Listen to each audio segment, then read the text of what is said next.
I used to own my own building firm a while back, and I had my own house and son and a very nice car, married.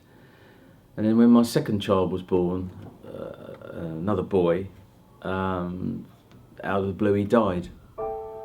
From then on, my wife and I argued all the time, and I would drink a lot. I'd come home late and still needed more drink after I'd been to the pub, just to get me to sleep really.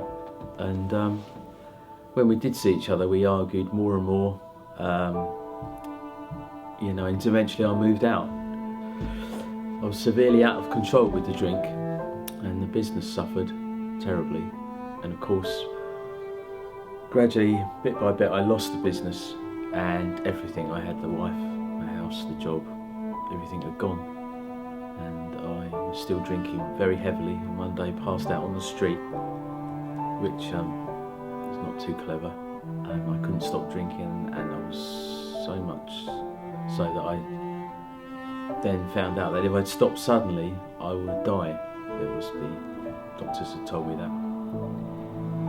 I explained I didn't have a home, so they contacted Worthing Church's Homeless Project, I think that's the full title, and asked them to visit me.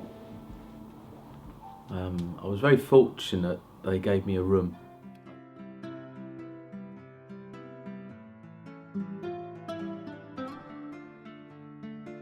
Yeah, the Recovery Project is a residential project for adults with drug and alcohol addictions. It's for those people that are motivated to make changes in their lives. It provides 24-hour support, 365 days a year. There's never less than 2 staff on duty, and it really gives really intensive interventions in supporting people to make meaningful changes in their lives. Stage 1 is about stabilisation, getting people free of substances, engaged in the project, and involved in voluntary work, training, education, and looking at stuff like sleep patterns, healthy living. Once they're stable in those areas, then we're deemed as suitable for stage 2, because stage 2 provides much less support. Okay? They're living independently, they've got their own kitchenettes, they come and go as they want, they can have guests to stay, but they've still got staff next door if they need them. So it's also a bit of trial independence really, I guess. Stage 1 is they've got their own little bedroom. They can furnish that as they want and they can decorate as they want, but they have to share a big communal kitchen. Whereas the second stage, they've got their own little kitchenettes, they're responsible for cleaning all the areas, so it's much more independent, it's much more their own space. In the first stage they have to cook communally, and that's part of the learning. The second stage really acts as a springboard to independent living, but with a safety net of staff still there. I agreed to 20-day detox from the alcohol, where they gradually reduced my alcohol intake, monitoring me every hour because of the risk to my health. And during those 20 days I had to stay in the project, but I didn't really mind, as I had a roof over my head and someone was always around. The managed withdrawal from alcohol in this project is done quite differently to how it might be done traditionally, where somebody would be prescribed a benzodiazepine in order to withdraw from alcohol. We do a managed withdrawal with alcohol through a slow alcohol reduction program. They all have a personalised relapse prevention plan in place, and it works really well. I think something like 90% of the people who do that managed withdrawal are still abstinent after 3 months, which is a much more positive outcome than a standard withdrawal in hospital or anywhere else really.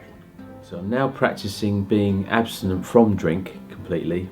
I've signed an agreement. It's hard, but I know that after discussions with my key worker, because I was assigned a key worker, I am not the sort of person to be able to cope with just the odd 1 or 2. I'm an alcoholic, so I can't do that. I can't have a casual drink.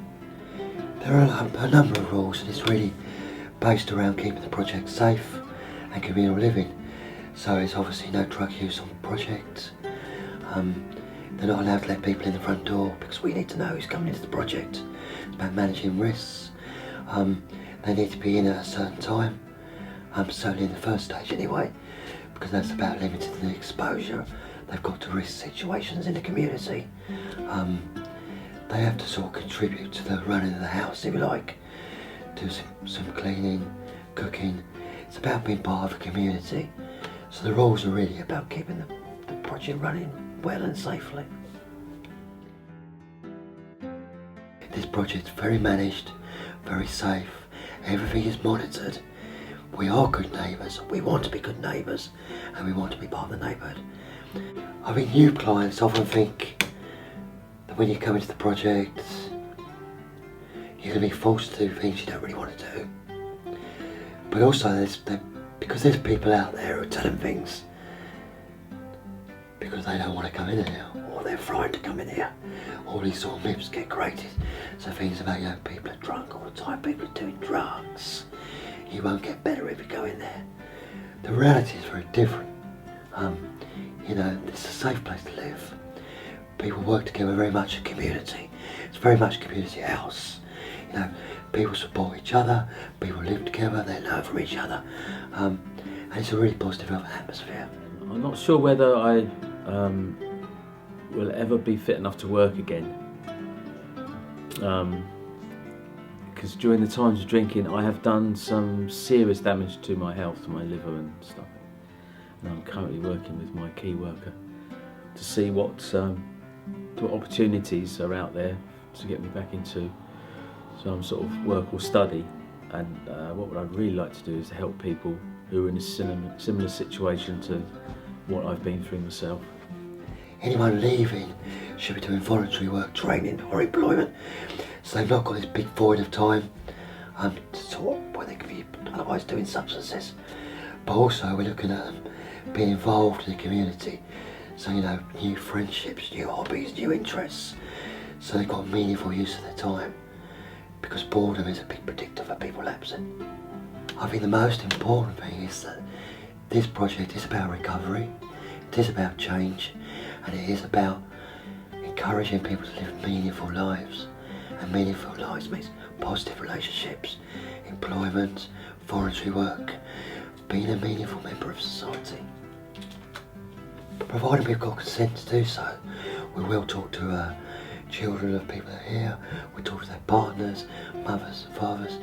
We will have meetings with them at a day centre, because that's part of the recovery. It's about how you recreate those positive relationships and rebuilding and undoing some of the damage that may have been done. And I think that's the stuff you don't always realise. It's a huge impact that addiction has on families. And families restored and mended is a really positive thing.